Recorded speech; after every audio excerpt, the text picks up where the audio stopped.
Welcome to The Randy Report. I'm Randy Slavacek, your host. I'm also the writer and editor of therandyreport.com, where you can find me every single day on the internet reporting on the daily news cycle in terms of politics, pop culture, and entertainment news of interest to the LGBTQ community. In this week's headlines, both Oklahoma and Kansas state legislatures passed anti-LGBTQ adoption laws. A new survey of over 40,000 Americans shows acceptance for same-sex marriage has hit 61%.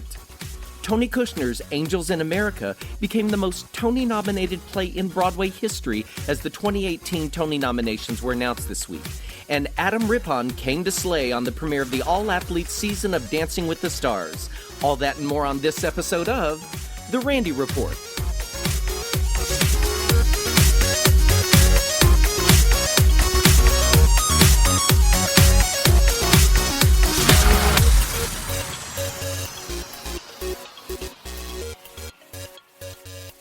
Well, we were looking good there, America. 4 months into 2018 and no new anti-LGBTQ legislation had been passed on the state level. Until this week. Both Oklahoma and Kansas have passed bills that would allow faith-based adoption and foster care services to legally discriminate against LGBTQ folks while using public funds. Boo. In Oklahoma, the House approved the measure by a vote of 56 to 21 on Thursday after the state Senate had previously voted to advance the bill. Kansas followed just hours later as the House passed it Thursday night 63 to 58 and the state Senate approved the bill 24 to 15 at 1:51 a.m. on Friday morning. Both bills now head to their respective governors' desks to be signed into law. According to The Advocate, the bills could allow discrimination against many types of prospective parents who offend, that's their word, an agency's religious beliefs. That would include single parents, divorced people, remarried parents, interfaith couples, and more, in addition to LGBTQ individuals and same-sex couples. Opponents of both states' measures said the legislation will make the already overloaded child welfare system even more so by making fewer people eligible to become foster or adoptive parents. Supporters said the religious protections would encourage more faith-based agencies to work with the states.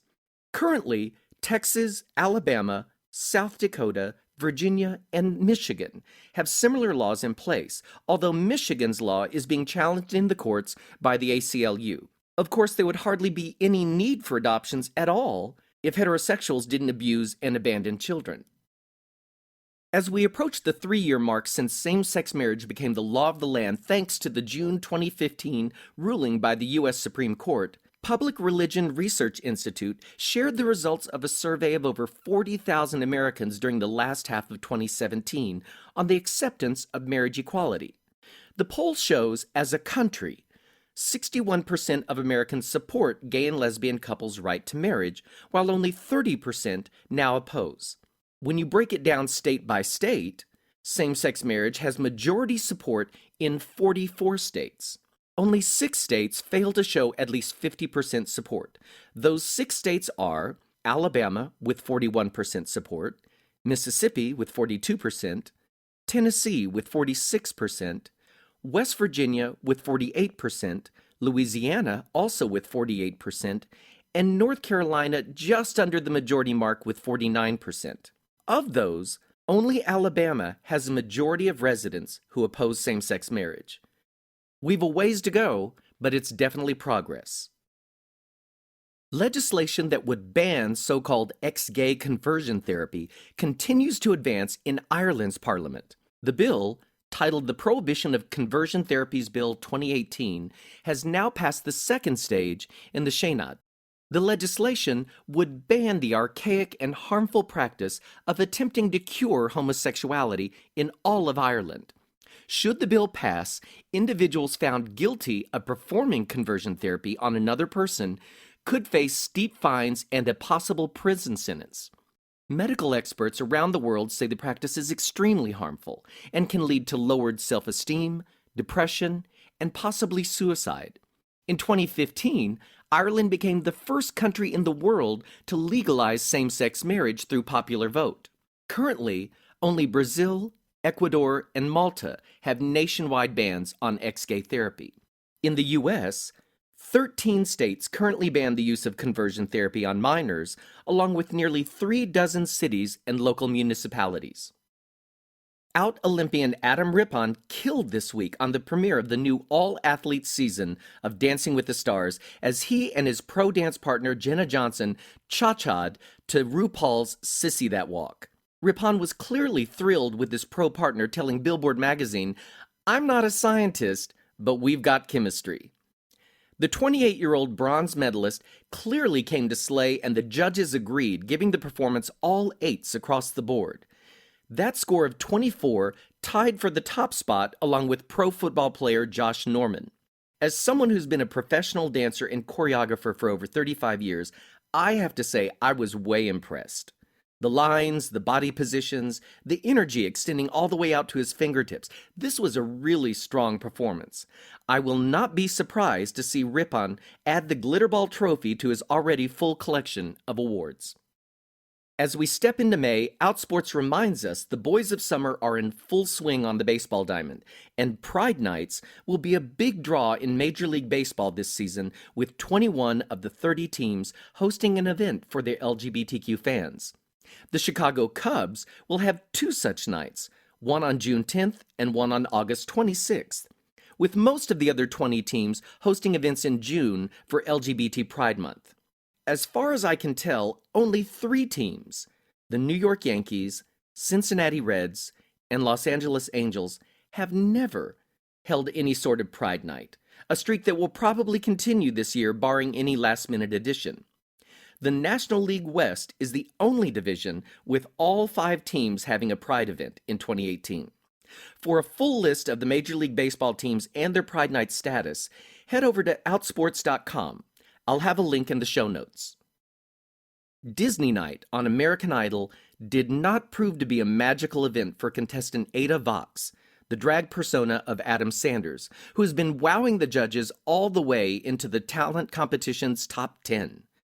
Vox impressed the judges yet again with her rendition of Circle of Life from The Lion King as part of Disney Night. Judge Lionel Richie said, "How special it is to have you on this show. You are a movement unto yourself." But the performance wasn't enough, as Vox was one of 3 contestants eliminated from the show by popular vote. Speaking to E! News, Vox said, "I feel great, quite honestly. I feel like I did everything I needed to do up until this point. I made my mark on the world, on the show, and I think I've made my mark on the music industry as well. I am so ready to just get home and start working. The real work begins after this." I'll admit I'm not an expert on drag, but I do think I know talent, which Vox has served up in huge portions on American Idol this season. I'm hoping this journey helps propel the Queen to a fabulous next chapter. I should note that contestant Journey, who is openly lesbian, did advance to the top 7 with her cover of How Far I'll Go from Moana. Journey, whose full name is Journey Siani, an 18-year-old from Littleton, Colorado, has been open about her sexuality and her wife, military veteran Ashley Weathers, since the beginning of the show. It's worth noting that an out singer has never won the talent competition. Stay tuned. The 2018 Tony Award nominations were announced this week by Tony winner Leslie Odom Jr. and Waitress star Katharine McPhee. Here's just a few of my thoughts and observations on the nominations. 2 big brand-name musicals, Mean Girls and SpongeBob SquarePants, lead the nominations with 12 nods each. Critically acclaimed new musical The Band's Visit, as well as revivals of Angels in America and Carousel, each garnered 11 nominations. With those 11 nominations, Tony Kushner's Pulitzer Prize-winning Angels in America, a gay fantasia on national themes, is now the most Tony-nominated play in Broadway history. The new 2-part play, Harry Potter and the Cursed Child, along with Lincoln Center's highly praised revival of My Fair Lady, each received 10 nominations. The Harry Potter plays are the only nominee in the Best Play category still running on Broadway. Want to make a prediction on who's going to win that? Disney darling Frozen only received 3 nods for Best Musical, Best Book, and Best Score. And the Jimmy Buffett jukebox musical Escape to Margaritaville was shut out of the nominations completely as it continues to struggle at the box office. Of the 7 new musicals on the Great White Way this year, Margaritaville, Summer, and Prince of Broadway did not make the cut for the Best Musical category. 2 plays garnered nominations in categories usually reserved for musicals. Composer Adrian Sutton was recognized for his work on Angels in America in Best Original Score, and choreographer Stephen Hoggett, who's awesome by the way, received a very deserved nomination for his work on the Harry Potter plays. Bruce Springsteen will receive a special Tony Award for his enormous hit Springsteen on Broadway. Composer Andrew Lloyd Webber and Broadway icon Chita Rivera will receive Lifetime Achievement Awards at this year's ceremony. And here's something to note. All 4 nominees in the Best Book of a Musical category made their Broadway debut this season. I also want to share a special shout out to my longtime friend Chris Gattelli, already a Tony Award winner for Newsies, who got 2 nominations for choreography this season for his work on My Fair Lady and on SpongeBob SquarePants. This season had the smallest number of productions eligible for nominations in a decade. The 72nd Annual Tony Awards will air June 10th on CBS, hosted by Sarah Bareilles and Josh Groban. And that brings me to the end of this episode of The Randy Report. If you enjoy catching up on LGBTQ news in a quick podcast, I'd appreciate it if you share The Randy Report with your friends. I like to think of this podcast as the 60 minutes of gay news, only shorter. And remember, you can find me every single day on the internet at therandyreport.com, where I cover the daily news cycle regarding politics, pop culture, and entertainment news of interest to the LGBTQ community. Thanks for listening, folks. See you next time.